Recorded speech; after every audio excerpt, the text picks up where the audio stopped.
Beth Bombara, and you're listening to Soundwords STL podcast.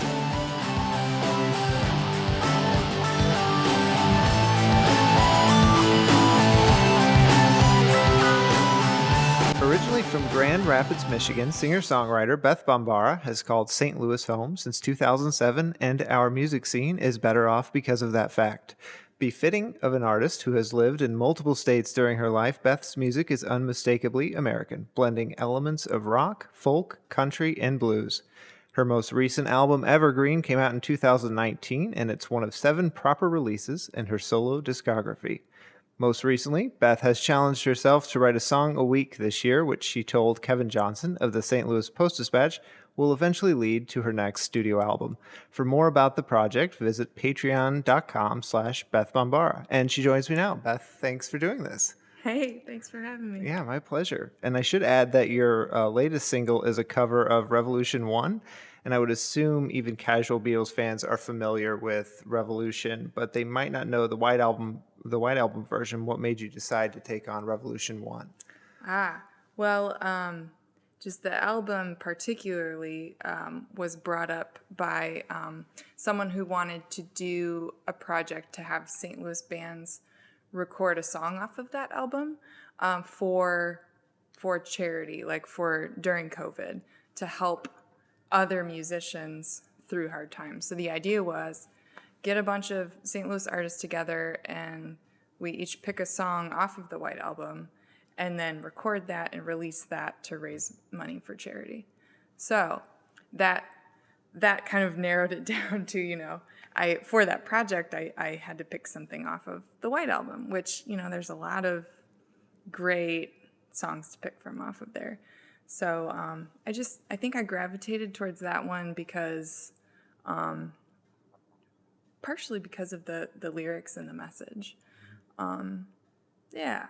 But it's a great song. Yeah, it is. I think the story on that was Lennon wanted to release it as a single, and they said that version was too slow, so then that's why they did the Revolution that ended up being on the B-side to Hey Jude, I believe. Yes, that's exactly it. Yes. Yeah. Learning Beatles songs for me was what inspired me to start writing songs when I was in high school, and I was curious what impact their music has had on you. The Beatles. Well, so I did not actually discover the Beatles until, maybe I was probably like 15 or 16. And, I would consider that kind of late in the game. But I grew up in a family that, I didn't hear my parents listening to the Beatles really, growing up. My dad was really into classical music, which was great, and gospel music. But yeah, so it was kind of a later in life discovery for me. But the catalog is so deep, and everyone in that group so talented, especially with writing. I know my husband plays bass, and he's like, yeah, people ask me who my favorite bassist is, and it's kind of like, well, Paul, duh. It's obvious. But so just they've been like a slow burn influence kind of in my life, if that makes sense. I know I'm rambling about it, but yeah. No, they were a band that I think I discovered casually when I was little, the Help album. But then when I got into being a teenager, I got into, what came after that. Mm-hmm. So, I kind of understand that to an extent. But I wanted to talk about another cover. Yeah. The Tom Petty cover, Love is a Long Road, that you put up on YouTube. Mm-hmm. I love Full Moon Fever. It's one of my favorite of his albums. So why did you pick that song? I picked that song. I think I was going to kind of breathe a little new life into what I would consider one of his lesser known songs. And so I picked that one because I was like, man, this is a great song, but I feel like it's underrated. It's not something that people immediately think of when they think of Tom Petty. I mean, because he has, again, like the Beatles, he has such an extensive catalog of a lot of really great songs. So yeah, I was definitely digging deep and wanted to like bring something fresh to one of his underrated songs. Yeah. Well, that song is in a tricky place on that album because you have the other singles were Free Fallin' and Running Down a Dream and I Won't Heavy Back Down. hitters, heavy So hitters. there wasn't maybe not a place for that one on radio. So maybe that's why. But I've always loved that song too. So I was excited to see you covered that. Oh, thanks. But let's talk about the 52 song project that you're doing. Is there anything new you've learned about yourself as a songwriter through the process?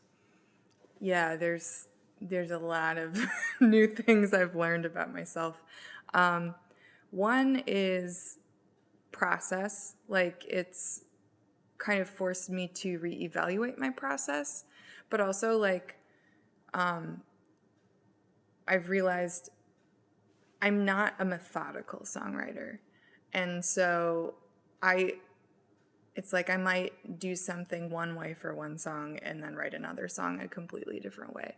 So it's kind of been good for me to realize that and be okay with that and work with that, while also trying new things about my process. So a lot of learning how to experiment and push myself a little bit, if that makes sense. No, yeah, I get that. Writing a song a week, does that free you up from having to stick to a theme? Yeah, yeah. Lyrically, definitely.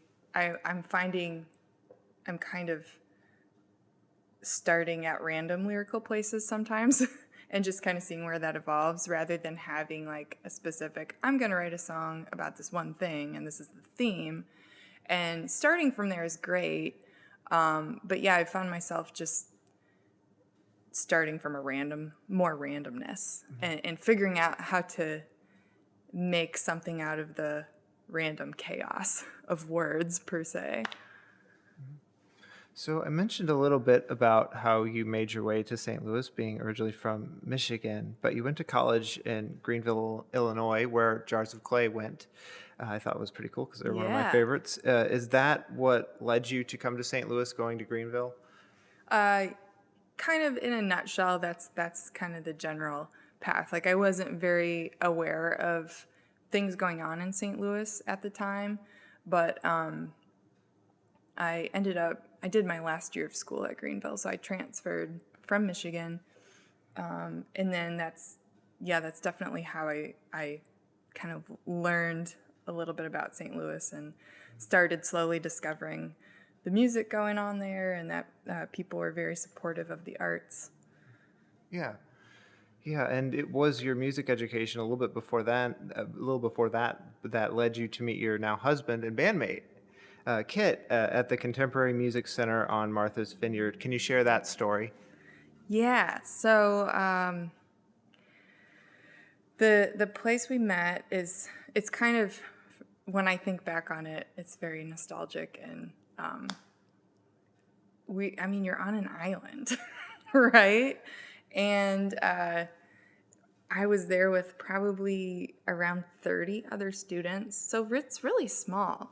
And you think about that surrounding atmosphere, and obviously it's not a tropical island, but you're surrounded by water, you're surrounded by the ocean and natural beauty. And for 3 months, a whole semester, like my job was basically learning how to write songs, getting better at writing songs, working in the recording studio, learning how to use studio gear, and also self-discovery, like learning about myself as an artist. Sure. So those were very,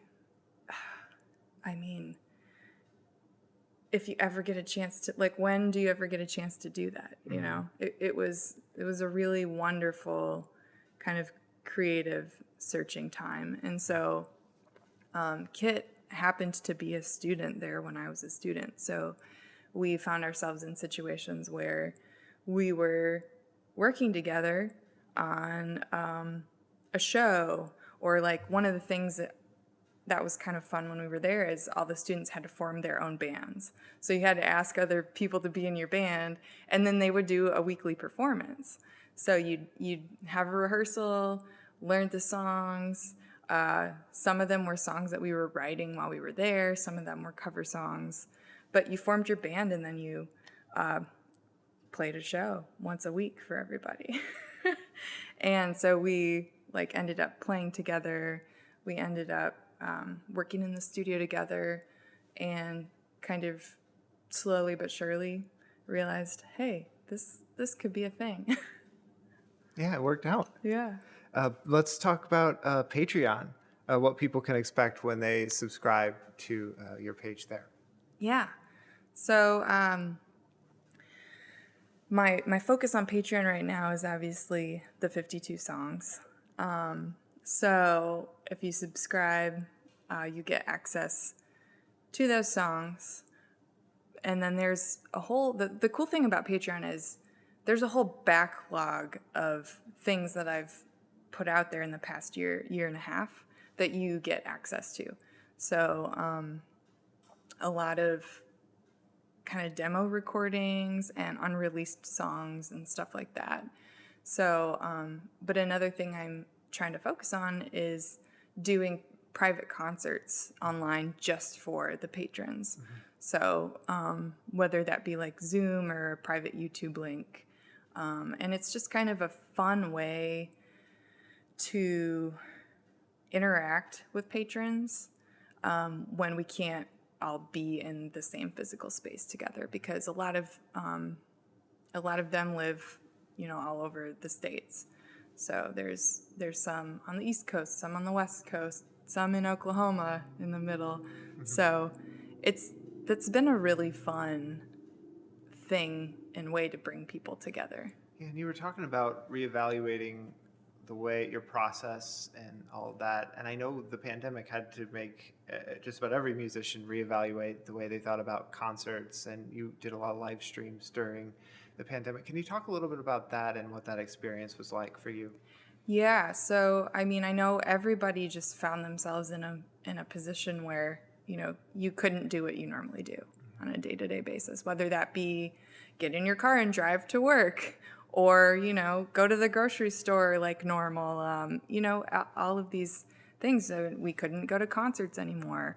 And so it was a forced reevaluation of like, how do I keep doing life, doing what enriches me, Mm-hmm. Sure. And so, yeah, I'd never done a live stream before, ever. Oh, really? In my life. And you kind of went 0 to 60 though, exactly. then, right? Because you did 52 straight. Yeah, isn't that interesting though? It's like I feel like I'm the kind of person that, if I decide to do something, I was like, okay, well, I'm just jumping in. I'm just diving right in. Never done this before. We'll just do it and kind of see what happens. So I did the first one just out of kind of, I don't want to say necessity, but it was like nobody knew what was going on. Yeah. And I had my first string of shows get canceled. So I remember sitting in my kitchen and thinking like, man, I was supposed to play a show tonight, and now I'm not. What can I even do? I don't have control over this situation, but I just decided, I was like, well, I'm going to go on Facebook Live with my phone in my kitchen, and I'm just going to sing songs for like 45 minutes. Mm-hmm. And so I did that. I'd never done it before, and very, very lo-fi, no extra cameras, no extra mics. Just went live and sang songs to people, and so I said, hey, I was supposed to play at the Duck Room tonight, and it got canceled. So here I am singing for you in my kitchen. And the response was incredible. Yeah. It was like I was afraid to put myself out there like that online. It's strange. Yeah, I mean, I think for me that's funny to hear because, you've played big shows like Lou Fest to a lot of people. Yeah. And so how was that maybe how was Lou Fest less intimidating than, I think a Facebook show? I think it's just intimidating in a different way. So, in a way that I haven't experienced before. Okay. So, Sure. like Makes sense. I've gotten up and played on big stages before in front of a lot of people, and it's intimidating, but like I know what to expect. Does that make sense? It does. Yeah, so it's like diving into the whole live streaming thing. It feels awkward because you don't have, like, I can see you right now, I can see your facial expressions, and we're having this conversation, and it's great. But like trying to do that when I can't even see you feels weirder. It's a little more intimidating because I'm not getting that immediate feedback, and I've never done it before, so that's what I was feeling at the beginning of live streaming. Yeah, and I mentioned Blue Fest. That's where I first met you, like 4 years ago. And I was curious if you had any backstage stories, getting to interact with some artists you've opened for or shared the stage with. I'm thinking, I feel like I didn't really have a whole lot of interaction with other bands because they were kind of, sticking to their own crew and stuff. Sure. But I just remember just seeing a bunch of friends or like people that I knew that for some reason they were like volunteering or helping, take care of hospitality for the bands or something, and it just being like a super kind of like, oh, I didn't know you were back here, and just like a really fun hangout. I definitely remember the massages backstage. Okay. They had somebody giving massages. And so we were all like, oh yeah, signing up for that for sure. Right on. But I know didn't you get featured on WGN at one point? Didn't they feature I Only Cry When I'm Alone? Yeah. Can you tell me about that and how that happened? Yeah, that was, I think Evergreen had just come out, and we were kind of doing some tour dates around that. And so, with the tour schedule, we were able to, reach out to some places to say, hey, do you want to help promote this show? And they were like instantly on board and like, yeah, do you guys want to come in, do an in-studio? And just to be invited to do that was really incredible. Yeah, no, I bet. Yeah. Yeah, I mean, I know for me, your music is up there with the best of the St. Louis-based artists, so I'm so grateful that you could be on the podcast. Thanks. Thank you. If you're new to Beth's music, make sure to listen on your favorite streaming platform. Vinyl and CD copies of her 2 most recent albums, Evergreen, as well as Map and No Direction, are available now by visiting BethBombara.com. To follow along with her weekly songwriting project, visit patreon.com/BethBombara. For SoundwordsSTL.com, my name is Ben Province. Thanks for listening.